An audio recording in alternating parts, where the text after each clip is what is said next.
Ooh, it's pretty. Oh yeah, this will be the only time he got outscored in a playoff series. And he got outscored by one single point. Good Lord. Damn.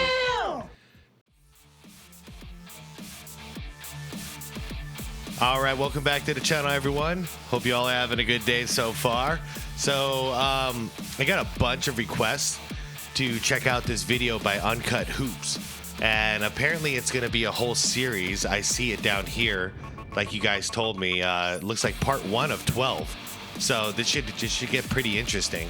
Yeah, I had a ton of requests to check this out. It's called The Truth About Michael Jordan's Career. And it's about 15 minutes long, and I have no idea what it's about. Nobody spoiled it for me. So I'm very curious what this is going to be about and what it can be about, because it's going to be a 12-part series. So that's pretty interesting to me. It's going to go pretty deep, apparently. So let's check this out together. I'm going to link the original video from Uncut down below in the description, as I always do. So if you want to go check this out on his channel without my commentary, go right ahead. Fantastic basketball channel. So if you haven't gone over there and subscribed, I highly suggest you do. Everybody else, no need for a long intro. Let's see what this is going to be all about. Please leave a like to this video. It helps out a ton. Subscribe to the channel. You know the gist. Let's do it, everybody. I appreciate you all. Just understand how powerful commercials are. And now, an Air Jordan campaign for 20 years devoted to one human. It's created a Teflon shield around Michael. Michael Jordan's 1988 Defensive Player of the Year award, fugazi, fraudulent. In my opinion, Mike wasn't all that good of a defender. The 80s basketball, right? It was tougher. Shut up. Let it go. 80s cannot compete with 90s, 2000s, and now. As I'm sure you guys know, Michael Jordan's career virtually every single year is under. By the way, I think that the NBA peaked from the 90s, from like 1990 to about 2010. For me, that was the peak, those 20 years. It's hard not to include the 80s, but I think by the 90s, it got like refined to a certain point. And in the 80s, I would include the 80s, but it was so physically violent on the basketball court that it's hard to include it. I would consider that the next best era. So if I'm talking about the golden era, I'd say 1990 to 2010, and then the era that led to the golden era when things were still great was the 80s. Might be a hot take, but that's how I felt about it for a long time. So I'm not bashing the 80s at all. Not at all. But it did drop off. It did drop off at 2010. Under immense scrutiny, whether it be from active players, retired players, modern-day NBA fans, or the NBA media. And with all these attacks, there's one common through line with all parties. They think Michael Jordan's career, it's mythologized, overhyped, and running off nostalgia. You can't criticize Michael Jordan. That's why I call it mythology. It's as if he never missed a shot. Yes. But we change history on him. We lie about what he did and didn't do. But Skip, you didn't need this documentary to know that Jordan was an all-time great on the court. By the way, going back to Coward there, if you just look up his stats, he missed 50% of his shots. So I don't know a Jordan fan that ever pretended like Jordan didn't miss a shot. We're proud of him for making every other bucket, because he put up some very difficult shots throughout his career, every single game.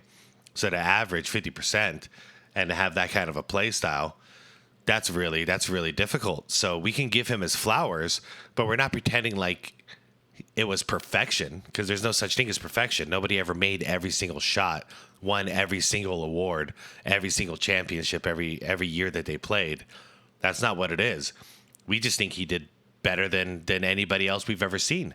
And I'm speaking for, a lot of the people I know that think that Jordan's the GOAT. And that's how I feel. He was just the best to ever do it. It doesn't mean he was perfect. No one's perfect. It's sports. This is ridiculous. Now, seeing clips like What's he saying? About what he did and didn't do. But Skip, you didn't need this documentary to know that Jordan was an all-time great on the court. This is ridiculous. What's ridiculous? Now, seeing clips like that saying Jordan, he's more myth than actual man, he's overhyped, he's mythologized, seeing clips like that, it can be frustrating. So you gotta ask yourself, how do you kill that narrative once and for all? Well, here's my plan. I'm gonna have a 12-part video series that I'm gonna call the Jordan Files. All right. And these files, what it's gonna be, is a comprehensive breakdown of Jordan's career in the postseason. Every made shot, missed shot, the good moments, the bad moments, the great moments, the forgotten moments. This 12-part series will be a full comprehensive breakdown of Michael Jordan's entire playoff career. Okay. Now you got my attention. Let's do it. It's go time. Oh, yeah. Oh, my God. This soundtrack, dude. All right. I'm sorry, guys. Quick tidbit. When I was a kid, my dad bought a Ford at one point, right, from the dealership. The dealership came with a Ford cassette that had some music on it, and it freaking had this song on it, the Back to the Future song where they go back in time at the end of the movie. And I was a little kid, and I used to sit there in his car, blast the cassette, and like pretend like I was going back in time because I was such a nerdy little kid, man. But I swear to God, every time I see this movie or I hear the soundtrack, it triggers that memory. Anyways, this video is about Michael Jordan, not Michael J. Fox, who's actually the GOAT because he's the one who played Teen Wolf, and that's the real GOAT. We should be doing a deep dive into Teen Wolf here. So when talking about Michael Jordan's career, his first year in the NBA Yeah, I was said it. 1985. And MJ as a rookie put up impressive numbers. Damn. Yeah. Oh, man. So many people in comments always debate me about his field goal percentage. And I'm like, guys, it's not hard to look this up. Like, he shot over 50% the majority of his career. 28 points per game, 6 boards, 6 dimes, 2.5 steals on 51% shooting. What a rookie. Jordan's rookie season finished second team All-NBA. He was the Rookie of the Year, top 10 MVP voting, and the NBA's leader in total points. The Bulls team MJ went to, they were an absolute bottom feeder and afterthought, and even Jordan himself was kind of underrated. As looking at the Bulls franchise, the previous 3 years, 27 wins, 28 wins, and 34. Yeah. Over that 3-year time period, the Bulls were the 4th worst team in the league. I usually don't say it, but it's safe to say that team was trash before Jordan got there, and they were all hopped up on drugs, and that team was messed up. You know, Chicago Bulls, they were a messed up organization, and Jordan had to clean house. Oh no! We suck again. That right there, for a fact, is things we know. Now, the stuff we don't know comes in the actual playoffs versus Milwaukee Bucks. And there he is, Mr. Jordan. Jordan into the paint. Ooh, it's pretty. Oh yeah, this will be the only time he got outscored in a playoff series, and he got outscored by 1 single point. Good Lord. Damn. So when looking at this first round series versus the Bucks, Jordan, of course, he was a rookie. But even with Jordan being a rookie, I wanted to see, did he really have that clutch time mentality, killer mentality everyone always talks about? And looking at his fourth quarter numbers for a rookie, I mean, pretty damn impressive. It is, yeah. His main field goal percentage went down a little bit. His points 9 times 4 is 36. So actually, no, he played great in the fourth quarter. Got his assist. The only thing that sucked is he was probably jacking up too many shots in the fourth, playing a little bit of hero ball. So his field goal percentage went down. That free throw percentage is awesome, 94%. Yeah, that's, in my opinion, that's the one of the main indicators of clutch. If in the fourth quarter of very important games, if your average goes up in free throws, that's a clutch indicator. If your free throw percentage goes down in clutch situations, that's an anti-clutch indicator. As versus the Bucks, How do I know it? Is I remember being in those situations, and no matter what stage you're on, yeah, I didn't play pro ball, but I mean, you know, even if you've got like 300 people in the audience, you're nervous out there when the game is on the line, and we gotta make a couple free throws. All eyes are on you. Everybody can hear each dribble you're making. You know, flip the ball up in the air. It's all you.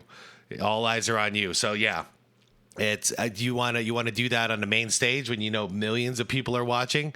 It's a big clutch indicator to knock down clutch free throws.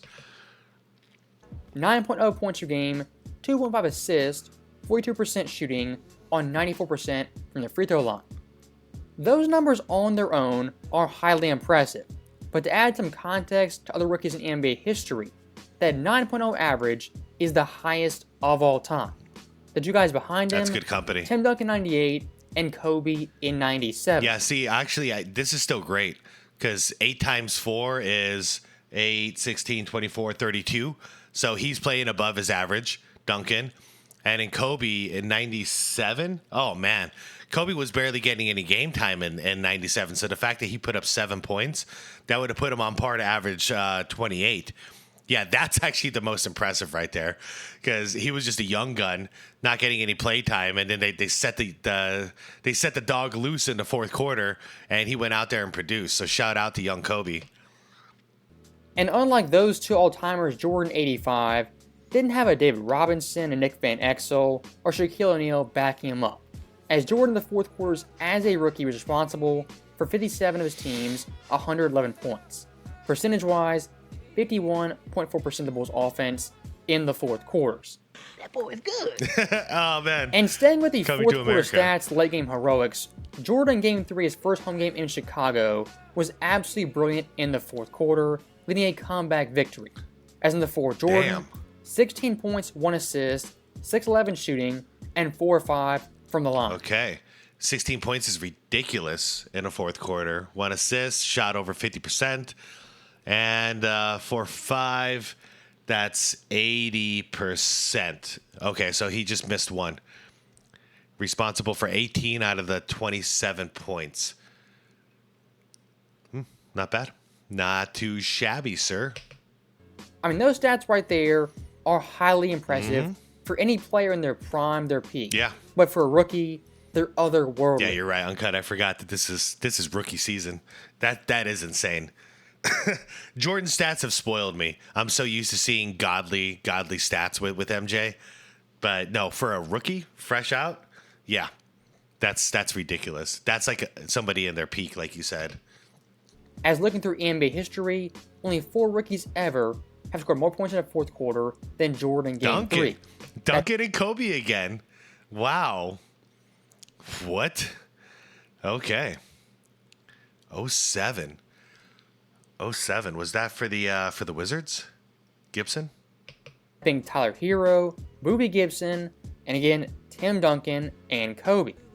Now, unlike those players who are also fantastic, Jordan Game 3 versus the Bucks had a game-winning shot with under 24 seconds left. All right, 25 on the game clock, 12 on the shot clock. Woolridge will shoot it. Got it! Jordan with a basket. That's what I Yes, do. sir. That's what I do.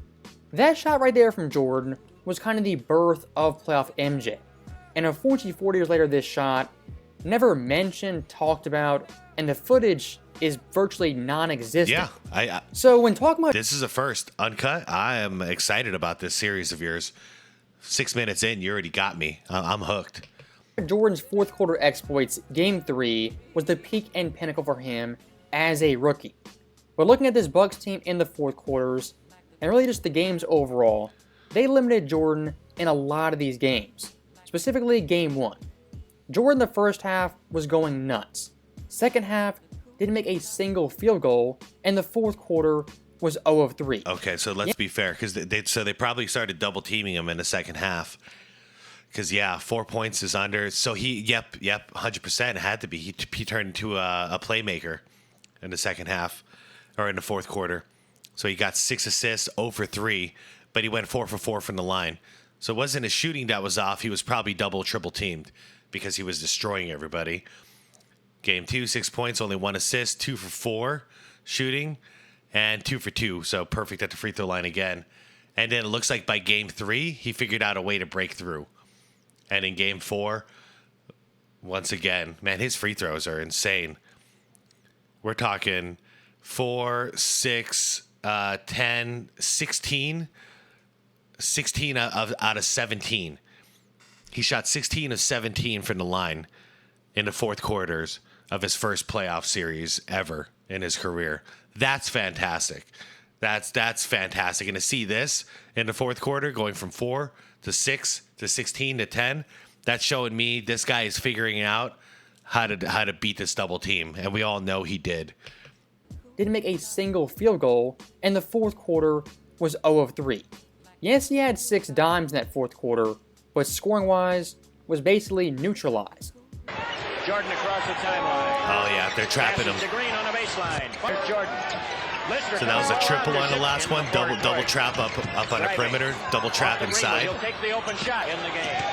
Oh, doubled again. Passes Yep. off Woolridge, Okay, driving inside. it makes sense. This Bucks team defensively... That's what I would do against him. Make him into a playmaker. Yeah, it's a good strategy by Milwaukee. They were no joke. Sidney Moncrief, Yeah. 2-time DPOY in 86, was first team all defense. Paul Pressey, also first team all defense. Alton Lister in 86 was 8th in blocks per game, despite not being a full-time starter. And also in the paint, guys like Terry Cummings, Ricky Pierce, Paul McKeskey, a big body. I mean, this Bucks team, great perimeter defense, as well as post and interior defense. And when talking about how do you stop Jordan as a rookie, even as a rookie, Jordan got all the defensive attention. And the Bucks team, it was basically the prelude to the bad boy Pistons, minus the hard fouling. Jordan Oh, in the crowd yeah. is pushed. He's got 3 guys on him. As soon as they see Jordan coming, the Bucks, they're sending 2 people at him, sometimes 3, forcing them to deliver the ball to somebody else. Yep. They try to take Michael Jordan, and Nelly says, we're going to come at him with all kind of different guys, and they're... So this is like where I see Devin Booker at right now, because I'm a Suns guy. And I don't see that he's figured out how to break through the double teams. He kind of panics and he gets a lot of turnovers because of double teams. And it's weird for me because, you know, like somebody like MJ, he had to get over this in his first season. And Devin Booker is definitely not a rookie anymore. So it's weird for me to see him freaking out on these doubles. Hands it off. Want to see a crowd in a minute? Yep, there's a double team already. Oh, holy crap. Look at this. Look at where MJ is, and a double team is already on him. This is insanity.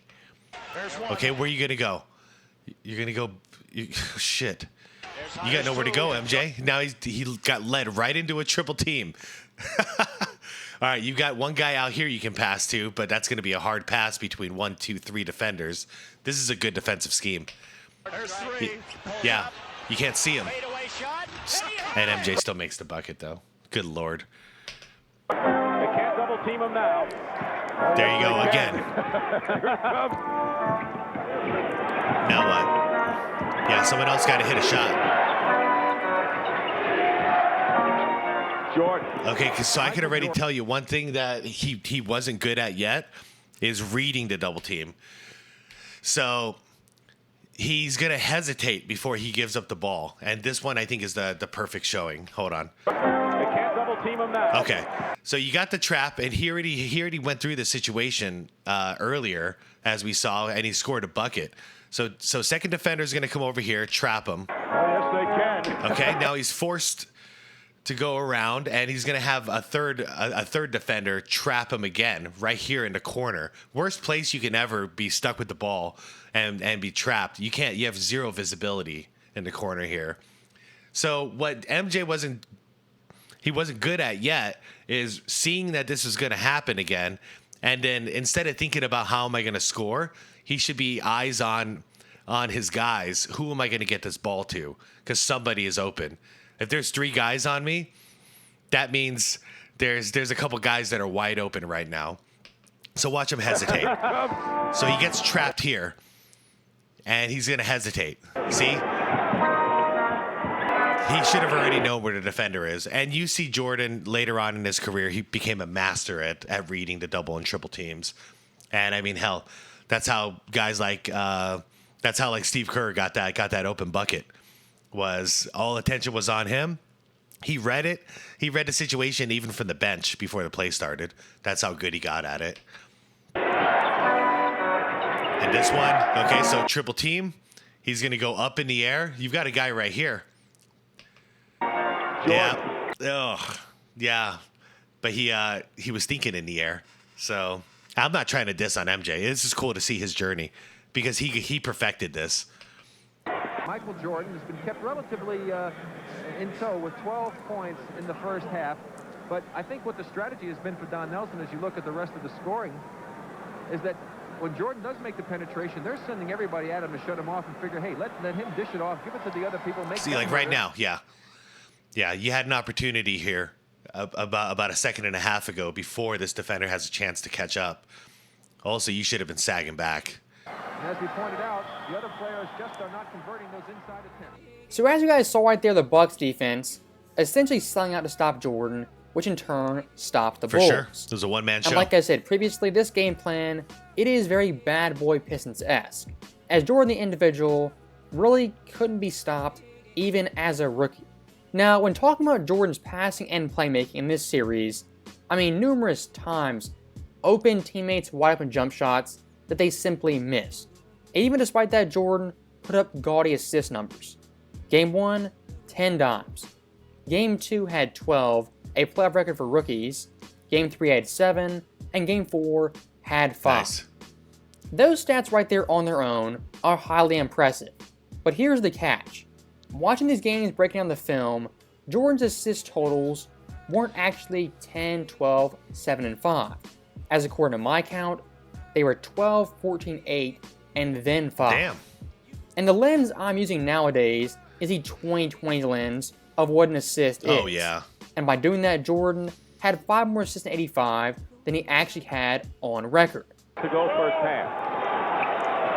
Steve Johnson guarded by McKesky. And LeBron is already working on a double-double. He has 8 rebounds to go along with those 23 points. I'm glad you're doing this uncut because this has been something I've talked about too. How easy it is to get assists nowadays versus back in the day, because you used to have to spoon feed somebody the ball to get an assist back in the 80s and 90s. And now, like you just showed here, I mean, I don't even have to say it. Just watch. Watch how much movement is going to happen after the LeBron pass. Okay, so there's the catch. Okay, so all of this is going to happen past the catch and still count for an assist. And this is not how we grew up. The double-double, he has 8 rebounds to go along with those 23 points. Like, that's not an assist anymore. Like, according to my book, that's an ISO play. He went ISO. It wasn't assisted. That was a one-man show. Here come the Bulls. Jordan penetrating, kicks it off to Oldham. Over the middle he goes, nearly Yep, that wouldn't be an assist. No. Pointed out in regard to the defense's success thus far, saying yeah, LeBron again, James ISO. having that middle linebacker as Woolridge is high. Jordan down into the medium post to Greenwood. The fadeaway. Yep. Yes. So I mean, they were calling it right in the 80s. Very balanced scoring for that era. Jordan. Yeah, these kind of assists, they just confuse me. Lister comes well out. There should be something to work with here. It's Caldwell Jones. He'll take the shot. And then back baseline all the way to cover 2. Maxey could close that on. Wow, that's an assist? Yeah. Are you kidding me? How is this? Excuse me. Okay, this one. How is this considered assisting the score by making this pass? Baseline all the way to cover 2. All right, there's the catch. So if you would have popped right there and made that bucket, definitely an assist. You assisted that basket by making that pass. But that's not what happened. Pump fake. Dribble. Good close that on Mathurin. Strong move. Yeah. Crazy. Taking a turnover. Slow down the fast break for the Bulls. Woolridge. Yeah, not an assist. Toppin has 6 of Indiana's first 8 points. Mathurin goes inside, gets into Williams. Yeah, I don't like the new rules with assists. It waters it down. You should have to earn the assist a little more, a la like John Stockton or Magic Johnson or Steve Nash. You know, they spoon fed you. So stopping those clips right there. That's an assist. Not picking on LeBron or Halliburton, but it just goes to show you guys now in 2024 what an assist actually is kind of watered down and devalued. As of course back in '85. Michael Jordan's assist had to be legit assist, not, we'll give it to you. And one thing I do want to highlight very quickly, back then the referees, they were much more strict when it was an actual travel. Around coming. Finds an open yeah. Traveling call against Quentin Daly. 6:15 to go. Johnson working around McKeskey. Did he take too many steps? He was tied up. No whistle, and here come the Bulls. Woolridge travels with it. That's the last one the Bucks have to give at 5:14. Here's Jordan. First quarter of play. Bucks by 3. Oh, he never traveled there. I was watching close that time. Watch this. 14. Okay. His pivot foot's right there. His left foot. Okay. Here's All right. So he's shifting around. And look, he never broke his pivot foot. It's still planted. And the ball's already on the ground. Like, come on. After watching the entire Come 85 on. first-round series, the traveling calls, the strict calls, they're the most glaring part of the 80s. Yeah, they are. As looking at Woolridge on that fast break, I mean, for today's standards, looks pretty generic and basic, not a Well, travel. he could have taken 2 more Back steps. then, was robbed of 2 points for traveling. And when speaking about differences in eras, one thing I always hear is the 80s and 90s. You couldn't play zone defense, you had to fully commit to a trap, and you couldn't float out there in a zone and not be on a man.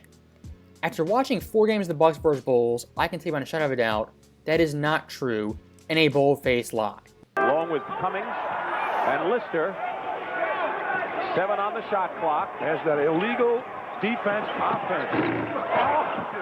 And Chicago comes down with it. Quarter probably of the I love this kind of basketball, though. There you go. You got to beat your man.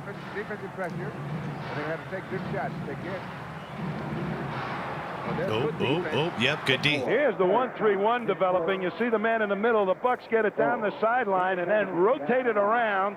And you watch. You've got to beat somebody in close to the basket. And look how nicely they get it. They get the defense leaning one way, swing a kick. Yeah, that was zone.